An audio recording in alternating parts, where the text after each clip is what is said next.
turc yi def lu leen neex tëj hôtel bi dañoo tëj ba tëj sax ña ngay grève toog ci biir hôtel bi parce que dañ leen a dàq ci loo xamante ni teguñu ko ci yoon mooy turc yi jóge nañ seen réew maa ngi koy yëgal waa Sénégal ñëw tijji fi seen nekk ak Sénégal ci benn contrat mais xëy def lu leen neex état du Sénégal daal di wane son impuissance face à cette situation dem naa fa ñaari yoon ña nga fa plus d'un mois ci hall hôtel bi l'état du Sénégal a fermé ses yeux le ministre a montré son incompétence et la majorité parlementaire ne sert absolument à rien waxoon naa ne c'est pas une majorité mécanique c'est une majorité robotique donc et aujourd'hui malheureusement plus d'un mois ñoo ngi foofu di tëdd ci hôtel bi ay góor ay jigéen ay mag ay ndaw ay borom kër bàyyi seen kër di tëdd foofu fu nekk dem nañ fa woote nañ wàllu ba tey daanaka ba tey dara saafarawu dama jëloon sama devoir sama responsabilité ne woon leen dinaa saisir le ministre que j'ai fait à travers une question écrite ne woon dinaa alerter l'opinion ce que j'ai eu aussi à faire waaye dama ne leen woon bés bu may jàkkaarloo ak presse bi tamit dinaa ko def donc li ñu am actuellement ci climat social bu morose avec le contexte économique et social bu morose boo xamante ni daanaka ni ma ko waxee woon état bi tamit mooy état boo xamante ni ba mu ñëwee ba tey emploi politique rek moom moo am moo tax ci benn bëccëg recruter nañ ci 46 chargés de mission am na ci ñoom sax koo xamante ni ma koy nuyu bu baax ndax loolu tam ci am ngor ak jom la tudd bokk ci jeunes yi nga xamante ni ñoom la ñu recruter woon dafa wax ne chargé de mission sans mission ça ne sert absolument à rien du tout parce que loolu du bëgg sa ay ndaw say jeunes da nga leen di former waajal leen ba nga xamante ni bu ëllëgee da nga leen di jox liggéey waaye doo leen jox un emploi politique pour fermer seen i gémmiñ wala pour bañ ñu râler parce que def nga say liste ci législative yi xam ne bu liste yi génnee dëkk bi toj nga ne naay récupérer ñi def leen ci ay chargé de mission yoo xamante ni pour jëfandikoo alalu askan wi tasaare xaalisu réew mi au moment où les urgences sont ailleurs donc encore une fois j'alerte l'État du Sénégal donte le premier ministre dem na jox boppam Erdogan ba jeex takk donte dem na rëpp ci kanamu Erdogan donte dem na jox boppam ba jeex takk Erdogan waaye maa ngi koy waxal ne ko Turquie fii ci Diamniadio ña ngay teg ay doomu xamante ni gëw ma ne benn Sénégalais ñeme na koo teg doomu turc ca Turquie loolu nag dama ciy alerter l'opinion di ci soññaat aussi li nga xamante ni moom mooy toutes les bonnes volontés toutes les forces vives ñu dem sakkar ñi nopp gaa yi parce que ñii di jiite jàpp naa ne yëguñu lu xew et c'est ça le plus triste loolu moo tax d'ailleurs on a véritablement un premier ministre qui se permet une maladie imaginaire dinaa ci dellu siwaat leneen li nga xamante ni bëggoon naa ci dellu si toujours ci climat social bi mooy pour la première fois dama ko wax ba tàyyi alerté woon naa leen bi Jean-Baptiste Tine commencé di def déguerpissement ci Colobane te premier ministre waxoon ne yëgu ko te fekk na yëg na ko ndax boobu circulaire bi waajal déguerpissement bi génn na te ministre de l'intérieur ñemewul te def circulaire buy waajal déguerpissement te moom yëgaluñ ko mu yëg ko ba pare daal di ci fatt ay bëtam daw dem Colobane ànd ak ay nitam di def politique nga xamante ni avec une absence de volonté extraordinaire booba laa ko alerté woon ne ko attention pour la première fois au Sénégal ñuy wax déguerpissement te waxuñu recasement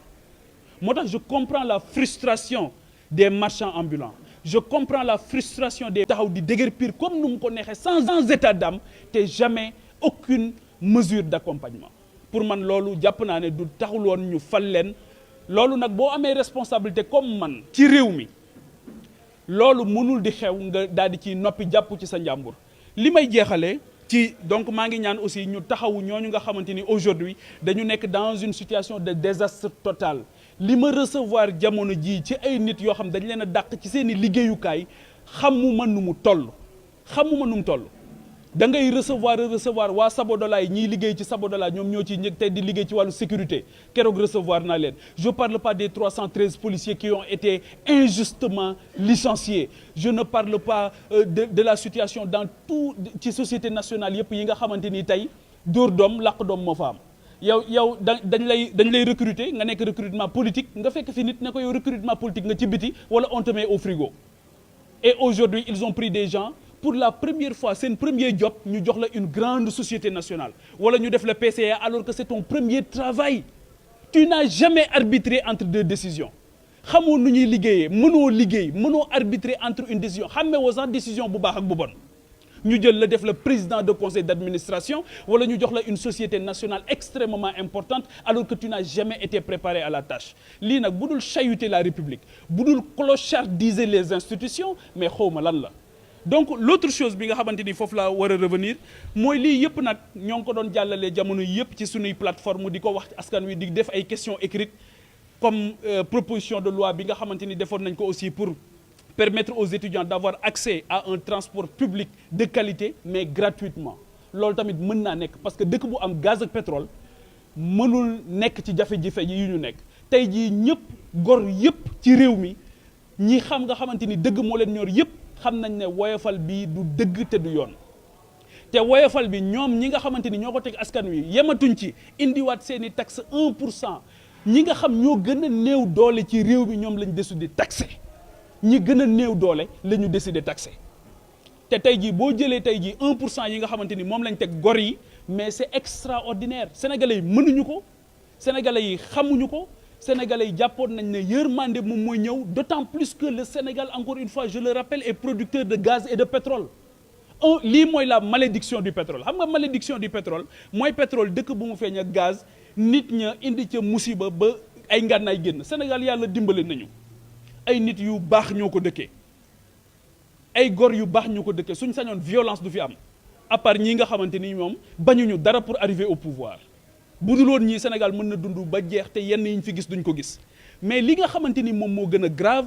mooy la malédiction du pétrole aussi sous une autre forme mooy nga am gaz am pétrole mais te amul benn sénégalais booy romb boo xamante ni sentir na gaz boobu ak pétrole am ci quotidien mais c'est extraordinaire te loolu moom moo xew Sénégal aujourd'hui man mënuma ko nangu te maa ngi ñaan sénégalais yi bu ñu ko nangu parce que c'est inadmissible c'est inconcevable te loolu kenn mësu koo gis c'est du cynisme politique ana gaz bi ana pétrole bi ndax gaz bi feeñ na ñun ci ñi nga xamante ni ñooy jënd carburant nekk ci tali bi tey ndax gaz bi feeñ na ci ñoom ndax pétrole bi feeñ na ci ñoom ndax gaz bi feeñ na ci petite et moyenne entreprise yi ndax gaz bi feeñ na ci ñi nga xamante ni aujourd'hui li ñu digoon muy le gaz to power comme le gaz to industry ana gaz boobu tey gis naa nag loo xamante ni ñuy ndamoo naan xawma kii électrifié na tel village kii électrifié na tel village yabaate sax ba egg ci jël benn directeur di ko tudde Lamp Fall bu ñu xamoon li Lamp Fall daj balaa muy doon Lamp Fall doo jël ab directeur naan da nga koy tudde Lamp Fall parce que il demande aux gens de se contenter du peu alors qu'il nous avait promis le meilleur loolu moo tax ma jàpp ne une autre voie est possible loolu moo tax ma jàpp ne ñii duñu yoon wi xamuñu yoon wi loolu moo tax d'ailleurs temps yi ñoo ngi def ay tappale pour xool schéma bu ñuy def alchimie bu ñuy def pour wane ne li ñu diggoon nit ñi mënuñu ko def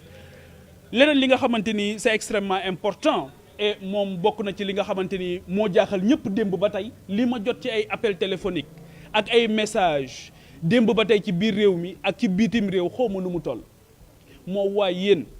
kii ngeen def premier ministre moom lan moo ko dal waxuma lu ko dal ci feebar de ndax wax naa leen c'est une maladie imaginaire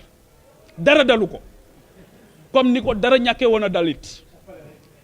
dara dalu ko donc maladie imaginaire boobu mu def ba ne moom mënul dem conseil des ministres bi nga xamante ni fa la ñu war a dogale te bii moo siiw waaye yeneen conseil des ministres yi daan na defi pexe ba du dem bu fekkee ne dafa mer donc un président de la république ñu dénk la préoccupation les préoccupations et les aspirations de tous les sénégalais yow nga bàyyi fi Bakel demoo fa président de la république bàyyi fi waa vallée du Rift bi nga xamante la vallée du Rift la fièvre de la vallée du Rift bi nga xam ma ngay rey ay nit demuloo fa jaale woo demuloo fi nga xamante ni moom mooy Touba boobu ba tey maa ngi naan leen kañ ngeen di dem Touba demuñu fa mais nga bàyyi loolu yëpp pour aller voir un premier ministre capricieux bi nga xamante ni tu es obligé de subir ces